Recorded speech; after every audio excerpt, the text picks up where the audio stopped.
Hello, friends. This is Denny Collins. I'm an assistant principal at Walker Valley High School and the administrator in charge of the Freshman Academy. I'm excited to be a part of this video presentation, which I believe will help you as you begin an important journey, the process of selecting your courses as you enter the 2020-2021 high school year. This will be an exciting time for you, as I know you're looking forward to it. It's been a time of transition and change, but hopefully this video will make things very simple and easy and make the process a little more simplified for you as we go through this. As you can see at the bottom of our opening page, the course selection form will go live on Monday, April the 27th. This video will help you be ready for that, so you can watch this as many times as you need. It'll give you a preview of what the Google form will look like. We'll tell you where you can find it and how easily you can maneuver through that form in order to complete this process. So let's move through a few of the bullet points just to give you a quick overview. We will actually use a Google form this year. That's something we've not done before. And of course, the current circumstance that we're in will cause us to use that. And we think it'll be very effective and an easy way to move through this process. Again, the actual form will go live on Monday, April 27th. The form will be located, you can access it at our school's website, which is wbhs.bradleyschools.org. If you go to our school's website, there will be a widget or a link that will allow you to access the Google form when it is live. And it's important to remember that the only thing you're selecting are three things: the course level regarding your core courses, a fine arts class, and one elective class. Everything else is prescribed. As you maneuver through your freshman year, you'll figure out that it's a very simple process and very easy to accomplish. You'll have more options and opportunities as you enter your sophomore, junior, and senior year, and you begin the process of selecting your academy at the end of your freshman year.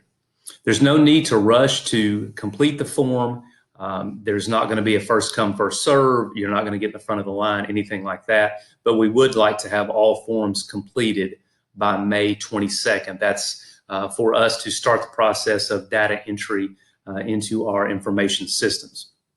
A popular question that always occurs over the summer that I want to address now: when will my schedule be ready? We'll actually distribute schedules to students at our orientation time, which occurs typically at the end of July or the beginning of August. So whenever our orientation date is, we have students come in and tour the building. That's when they'll pick up schedules. So once you complete this, you should be able to relax and hopefully enjoy a summer break until that August date. And we'll keep you apprised of when that is in short order.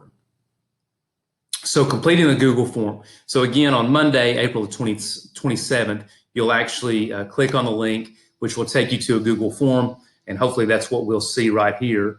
We'll take you immediately to the actual Google form.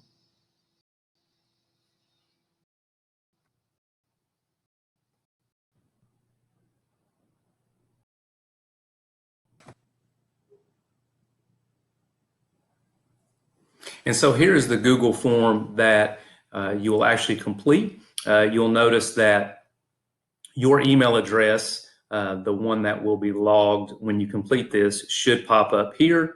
If that's not you, make sure that you switch accounts to the address that the Bradley Schools student address that you have been given.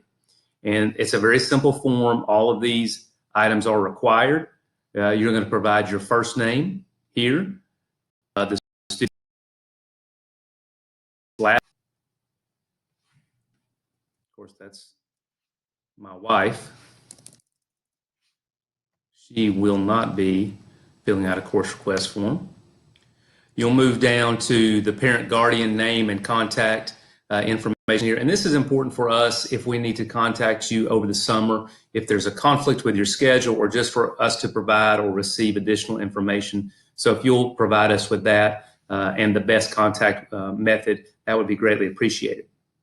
So if we move down to the bulk of what we're looking for, we're going to go through 3 classes: non-physical science and integrated math. And I'll move through each one of these relatively simply.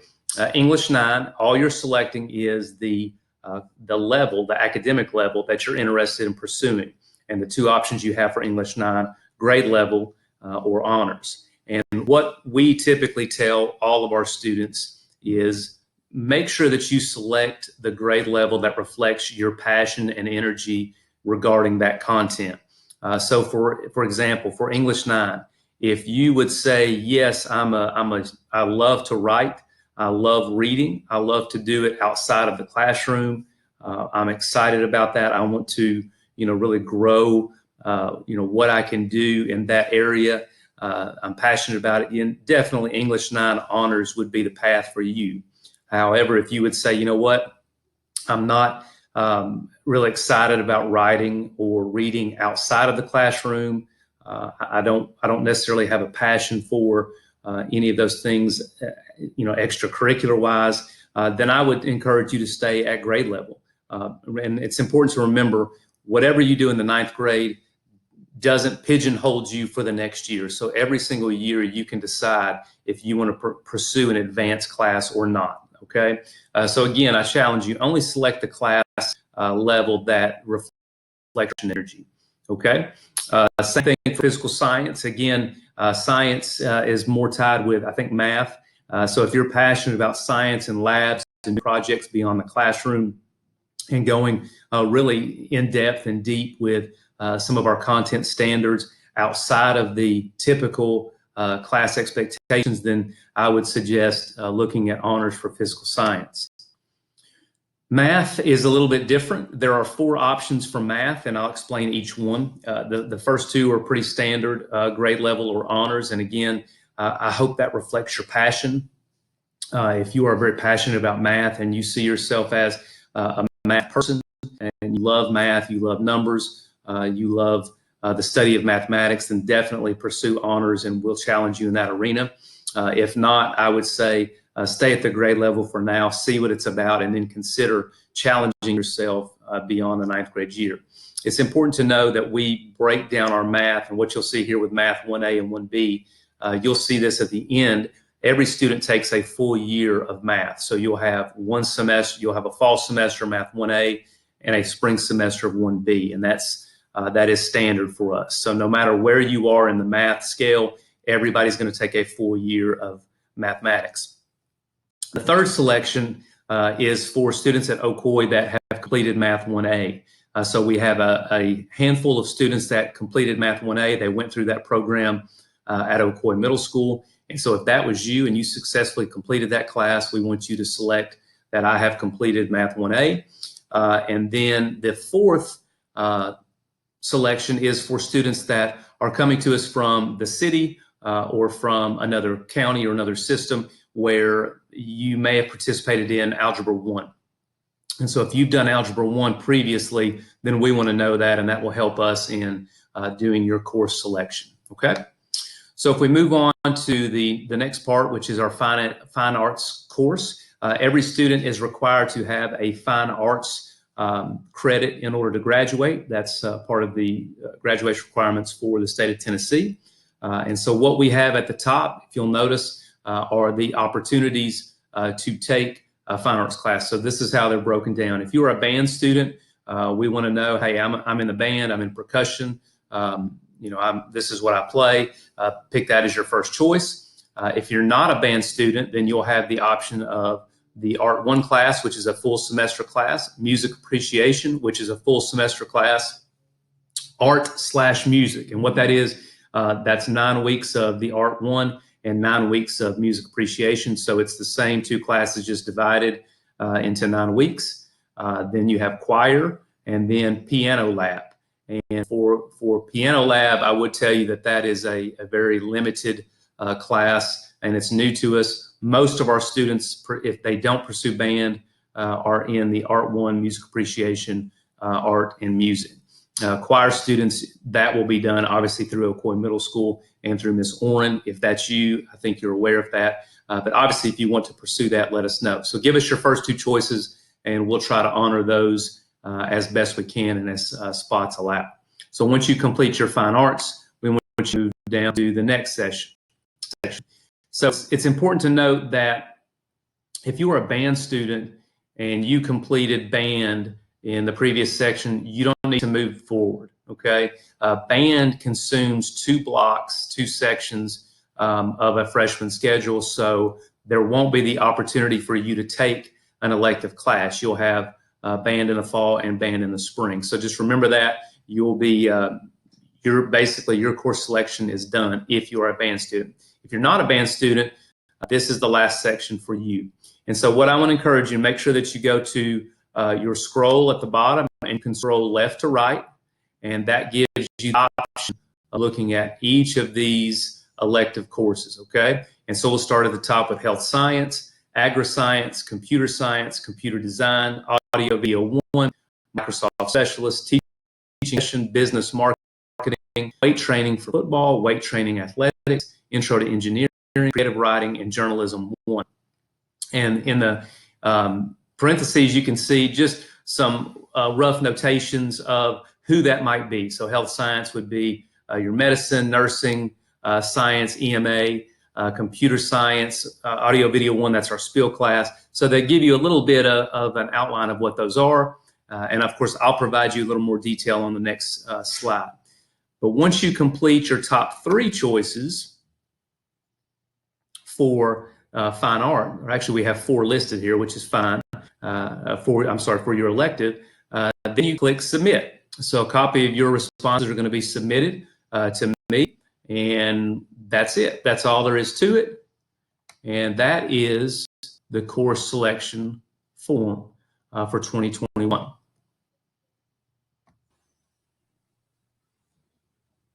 Okay, so now that we have completed the Google form, I want to give you just a few, let you see some of the elective courses. And what I will do is remove, oh, you don't want to see that, remove my face, there you go. And then you'll be able to see these elective courses. And again, this video will remain up for a period of time that will help you kind of look at, hey, if I'm interested in health sciences, what does that look like? If I'm interested in agri-science, if I'm interested in audio video 1, this is what would give you a short definition of what those are. The parentheses where you see MBA, STEM, humanities, that's not specific to the Freshman Academy. What that tells you is that's a course that will link to that academy when you move into academy selection at the end of your 9th grade year. So here are our first 5.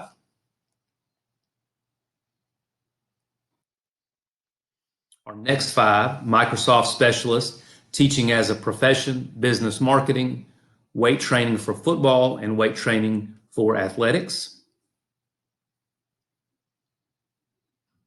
And again, feel free if you need more time to pause on either of these pages.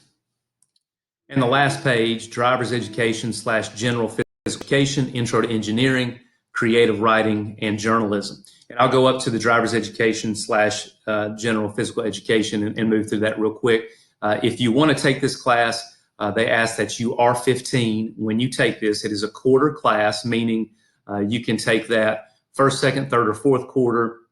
So if you have, for instance, a February birthday, you can take it in the fourth quarter of your freshman year.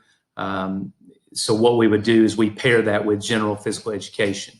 So driver's ed is a half-credit course, and that's paired with general PE for another half-credit course. There is a $50 fee to enroll in this course, but we wanted to give you, again, that information if you're interested in driver's education. And finally, we wanted to show you what a typical student schedule looks like. This is not what every schedule looks like. And again, I'll kind of move through this. In the fall, which is August to December, students will typically have 4 classes. And it could look like this: English 9, which is 1 credit, Integrated Math 1A, which is 1 credit. Their elective class, whatever that class is, 1 credit. And then wellness, which is a graduation requirement. That's a PE and 1 credit. So once they complete their academic load in December, they will have earned 4 credits, hopefully, in these 4 classes. Now, it's important to note that these classes are roughly 90 minutes. So typically, our middle school students are not used to a 90-minute class. That amounts to roughly 2 classes a day. So that's a big transition for our students, and something that we ask that they take in stride and understand it's going to be different coming to the high school scene. So at the end of December, when we break for when we have our Christmas break, those classes will be complete. English 9 would take an end of course test. No other end of course test would be given there. They would earn those 4 credits and then jump back into a new schedule in January. This is an option. This is what a schedule could look like. And I want to emphasize the flex classes here. So every freshman student takes government and computer apps. These are both 9 weeks classes. So it's a half a credit each. And so combine those two to get 1 full credit. Flex 1 and Flex 2, the easy way to put this is it's a block that's split into 2. So they may take government for 45 minutes and then computer apps, or computer apps for the first 45 and then government. So this would be considered 1 block. They would take 2 classes in 1 block. But government, computer apps, then they would move to their fine arts class, whatever class that may be that they've selected. Then they would end the day with physical science and then integrated math 1B. So again, just a reminder, every freshman student will have 1 full year of math, but the rest of your classes are split up. So that's another 4 credits for the semester, which would total 8 for the freshman year, and that would be what a typical schedule would look like. Now, obviously, these could be moved. You could have physical science first block, or integrated math first block, or second or third. All of this could be moved around, but this is something that just gives you a look at what a schedule may look like. And so I want to give you an option if you have questions. So if you've gone through this video and you have some questions about a specific class, or about the schedule, or just something that is specific to you or your student, feel free to reach out in one of these 2 ways. We're going to set up Zoom meetings on these days, and what's going to happen, Dr. Lindbergh at Ocoee Middle School will send out a text message with the link to each of these Zoom meetings, probably 24 hours or so before the Zoom meeting that will occur. And so you can use that Zoom meeting to log in. And we want you to know that there is a limit of 100 participants on the Zoom meeting. So if you don't get on one, you can get in on the others. Don't feel like we're kicking you out, but know that there's a limit of 100. So these are the opportunities: Monday, April 20th at 10 a.m., the next day at 7 p.m., the following Wednesday at 10 a.m., and then Monday, that's the day that the link will go live. We want to be available for you that evening. So at 7 p.m., if you've gone on to the Google form and you have questions about the form, maybe you didn't submit it, you wanted to wait and ask questions, we will be available that evening to take care of questions and field anything that you have for us. You can also email. My email is dcollins@bradley-schools. Miss Blackaby, who is our Freshman Academy guidance counselor, is available at kblackaby. I know several of you have reached out to her already. So hopefully that will cover exactly what we're going to go through coming up in just about a week on Monday the 27th. So be looking for that link and looking for that access to the Google form, so you can complete the Google form and get registered for courses for the coming year. I know it's been a very different and unique moving through this process, but we so appreciate what you have done to be a part of this with us, and we so appreciate you as families, and we're really looking forward to you coming to Walker Valley and being a Mustang and going through the next 4 years of your life with us. So if there's anything that we can do, don't hesitate to reach out to us and let us know. And we look forward to moving through this with you as quickly and as efficiently as we can. Hope everyone has a great day. God bless.